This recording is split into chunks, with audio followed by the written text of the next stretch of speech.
Assalamualaikum warahmatullahi wabarakatuh. Perkenalkan, nama saya Nurul Fitriana dengan NIM 0211200088, Prodi Teknologi Mekanisasi Pertanian, jurusan Pertanian tingkat 3D. Nah, teman-teman, pada kesempatan kali ini saya akan menjelaskan mengenai otomatisasi combine harvester. Nah, teman-teman semuanya tahu nggak sih apa itu yang dimaksud dengan otomatisasi dan apa itu yang dimaksud dengan combine harvester? Nah, di sini saya akan menjelaskan terlebih dahulu mengenai apa itu otomatisasi dan apa itu combine harvester. Nah, otomatisasi merupakan penggantian tenaga kerja manusia menggunakan tenaga mesin, di mana dalam prosesnya semuanya sudah otomatis. Nah, tanpa menggunakan pengawasan manusia. Artinya otomatisasi ini akan lebih mempermudah pekerjaan, di mana tidak membutuhkan pengawasan manusia, lalu sistem dapat bekerja dengan sendirinya dengan adanya otomatisasi. Nah, selanjutnya combine harvester. Nah, berdasarkan namanya nih teman-teman, combine yang artinya kombinasi, lalu harvester yang artinya pemanenan. Nah, berarti combine harvester ini merupakan mesin pemanenan yang mengkombinasikan beberapa fungsi, yaitu mulai dari adanya pemotongan, adanya perontokan, dan adanya pemisahan. Nah, combine harvester ini menerapkan semua tujuan tersebut dalam satu unit mesin. Yang biasanya nih tadinya kita melakukan pemanenan, melakukan pemanenan itu dengan menggunakan mower atau sabit misalnya. Lalu pada perontokan kita menggunakan power thresher, dan pada pemisahan kita melakukan pengayakan, misalnya menggunakan tampah. Nah, dengan menggunakan combine harvester ini kita hanya dapat menjalankan satu unit dengan 3 tujuan, sehingga lebih memperingkas pekerjaan, dimana dalam satu unit combine harvester itu sudah dapat melakukan pemotongan, melakukan perontokan, dan melakukan pemisahan. Nah, pada video kali ini untuk lebih jelasnya saya akan menjelaskan mengenai combine harvester tersebut. Nah, bagian-bagian apa saja sih yang ada pada combine harvester? Nah, yang pertama ya, di combine harvester itu terdapat reaper untuk melakukan pemotongan. Lalu ada conveyor untuk mengarahkan melanjutkan pekerjaan ke yang namanya thresher atau drum threshing. Lalu adanya pembubuk jerami, adanya twin rotor spression, lalu ada blower, ada pengayak atau smart sieve. Nah, lalu ada pembuangan. Lalu nanti terjadinya akan menghasilkan mode ampas, dimana mode ampas ini nanti ada mode ampas mode ampas utuh, mode ampas tengah halus, dan mode ampas halus. Nah, sini saya akan menjelaskan satu persatu dari awal. Nah, di sini saya ada contoh gambarnya. Nah, ini contoh untuk gambar combine harvester otomatis ya teman-teman. Dia lebih besar daripada combine harvester yang biasa. Nah, di sini saya akan menjelaskan cara kerja combine harvester. Nah, di sini combine harvester akan melakukan yang namanya pemotongan. Nah, pemotongannya itu menggunakan ripper. Nah, untuk bagian ripper itu di bagian ini ya teman-teman. Nah, di bagian ripper. Nah, ripper ini nanti akan memotong tanaman padi yang akan dipanen secara pemotongannya itu langsung banyak ya teman-teman. Nah, selanjutnya setelah dilakukan pemotongan, padi ini akan diarahkan ke yang namanya conveyor, di mana conveyor ini akan mengarahkan padi yang sudah dipanen tadi ya, yang sudah dipotong menggunakan ripper, itu mengarah ke thresher atau drum threshing.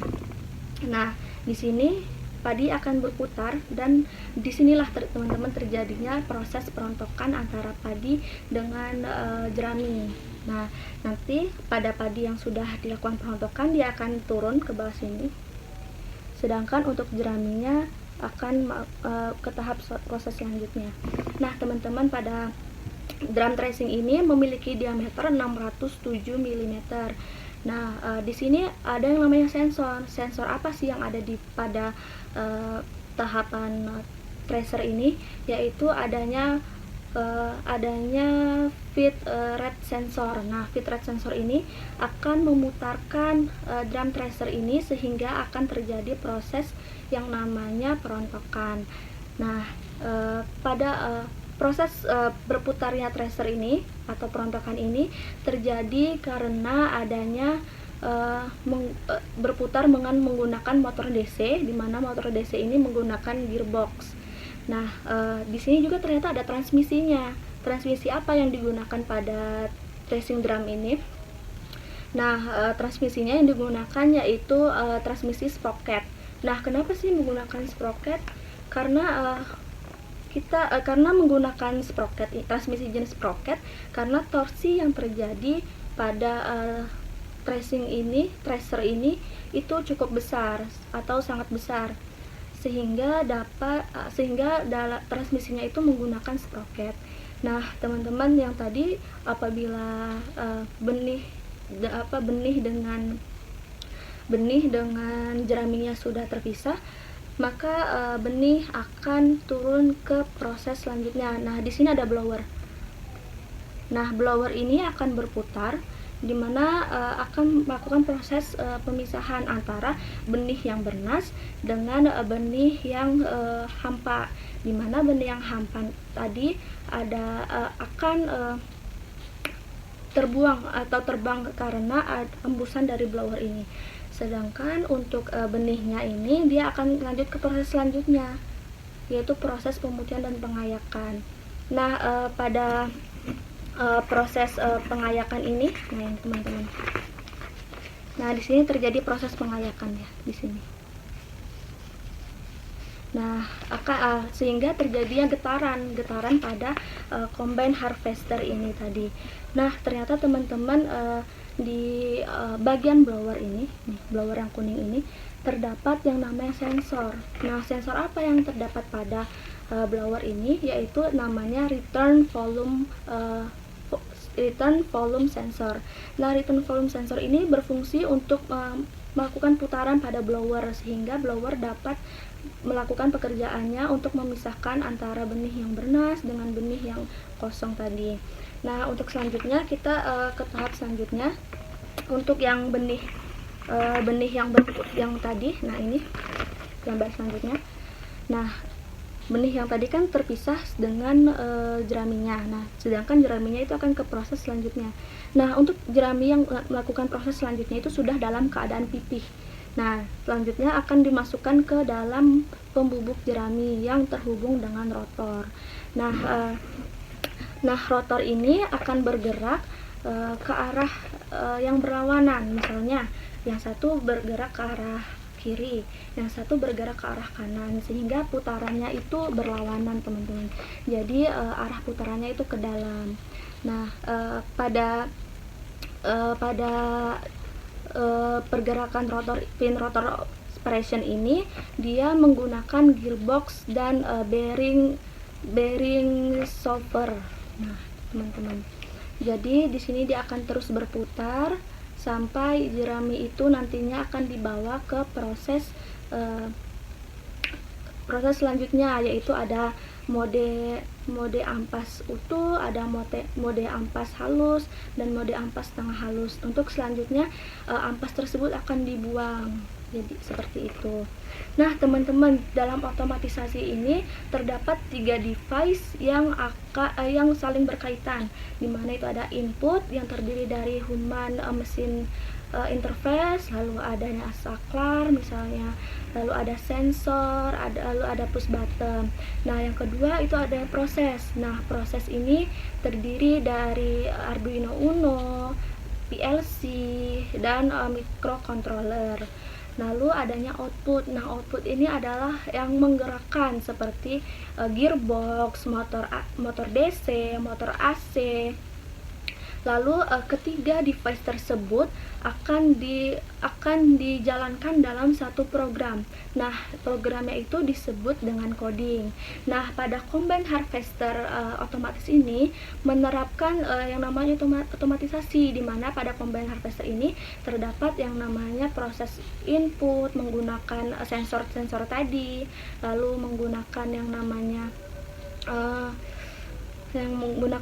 HMI atau human machine interface.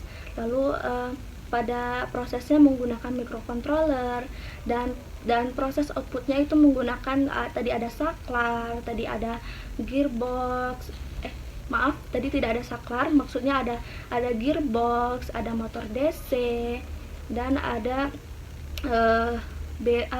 yang transmisi. Nah, itu teman-teman. Nah, ketiga proses itu, yaitu input, proses, dan output, dikerjakan dalam satu program yang namanya coding. Jadi sehingga combine harvester tersebut akan berjalan dengan sensor atau data-data yang sudah dilakukan pengkodingan tadi.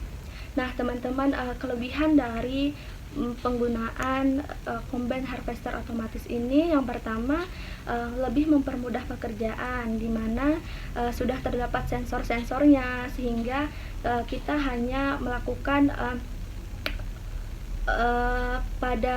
melakukan input data pada HMI tadi.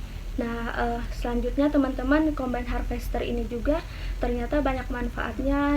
Yang pertama, sudah dapat memotong, lalu merontokkan, serta sudah dapat memisahkan, sehingga pekerjaan dapat dilakukan dalam satu unit mesin. Nah, sekian video yang dapat saya sampaikan, kurang dan lebihnya saya mohon maaf. Wassalamualaikum warahmatullahi wabarakatuh.